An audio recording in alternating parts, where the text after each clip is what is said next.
Hi everyone, welcome to this step-by-step guide on the A2G assessment for nurses. Whether you are a student, a new graduate, or just looking for a refresher, this video will take you through an essential head-to-toe assessment framework used in all healthcare settings. So, what exactly is the A2G assessment? It's a structured head-to-toe physical assessment framework used by nurses and other healthcare professionals. Its main goal is to help us quickly identify life-threatening issues, support faster clinical decision making, and make sure we don't miss anything critical when assessing our patients. Now, let's look at why this framework is so important. First, it gives us a systematic, quick, and comprehensive approach to assessing patients, especially when time is critical. It helps identify life-threatening conditions early, which is vital in emergencies or when patients are deteriorating. The A2G approach ensures that no critical area is overlooked even during ongoing assessments. It also promotes clear communication between healthcare team members by providing a shared language for handovers and documentation. Most importantly, it enhances patient safety by enabling us to recognize and respond to deterioration early. Whether you are working in an emergency, acute or routine care, this framework is flexible and effective. And finally, it supports holistic care, covering everything from airway and breathing to comfort and communication. In the next part of this video, I'll walk you through each step of the A2G assessment, starting from A for airway all the way to G for glucose. Here's a quick overview of what A2G stands for: airway, breathing, circulation, disability, exposure, fluids, and glucose. Each step guides a systematic head-to-toe assessment of the patient's condition. Let's start with airway. Here we check if the airway is clear and open or patent.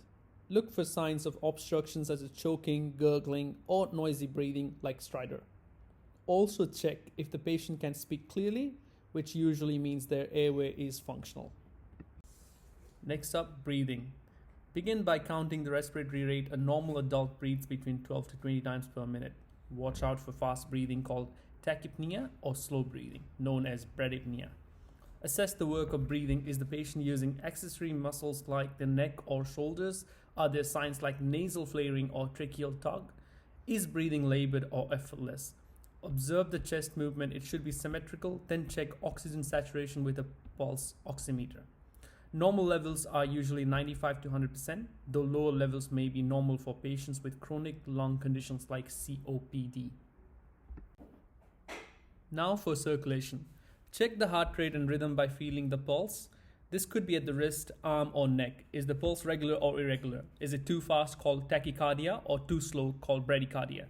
Measure the blood pressure with a cuff. Both low and high blood pressure can be concerning. Don't forget to check capillary refill time. Press the nail bed, release, and note how quickly the color returns. It should be less than 2 seconds. A delayed refill may indicate poor blood flow or dehydration. D stands for disability, which means assessing the patient's neurological status. This can be done in two main ways, using the ABPU scale or the Glasgow Coma scale. The ABPU scale is quick and simple. A means alert, the patient is awake and aware. V is for voice. They respond when spoken to but may not be fully alert.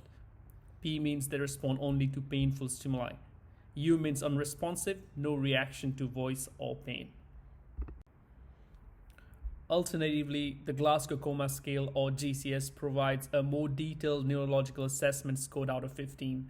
It looks at eye opening from spontaneous to no eye opening, verbal response from coherent speech to none, motor response from obeying commands to no movement.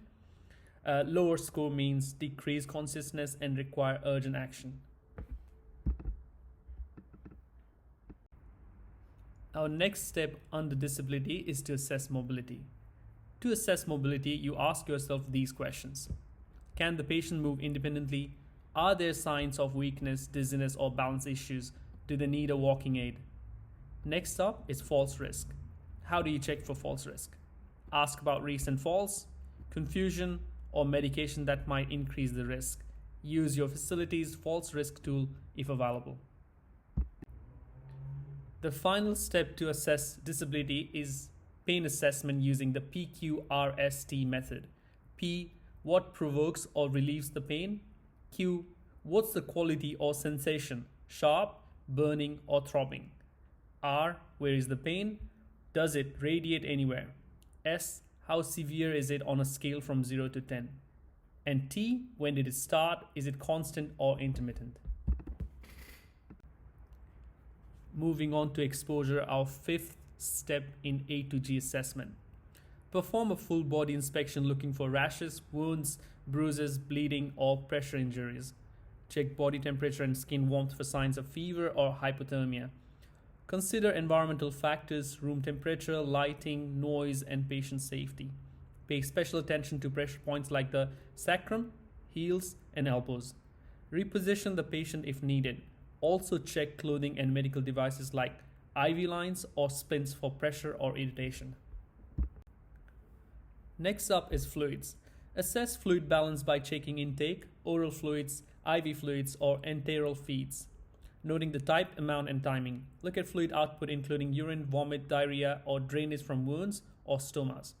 Evaluate hydration status, watching for signs of fluid overload or deficit. Also check bowel movements for frequency, consistency, and any issues like constipation or diarrhea. And finally, glucose. Check the patient's blood glucose level, especially if they show altered consciousness, confusion, or weakness. This quick step is essential because abnormal glucose levels can seriously affect a patient's condition and require urgent attention. That's the full A to G assessment. Thanks for watching this guide. If you found it helpful, please like and subscribe for more nursing tips and tutorials. Stay safe and keep caring.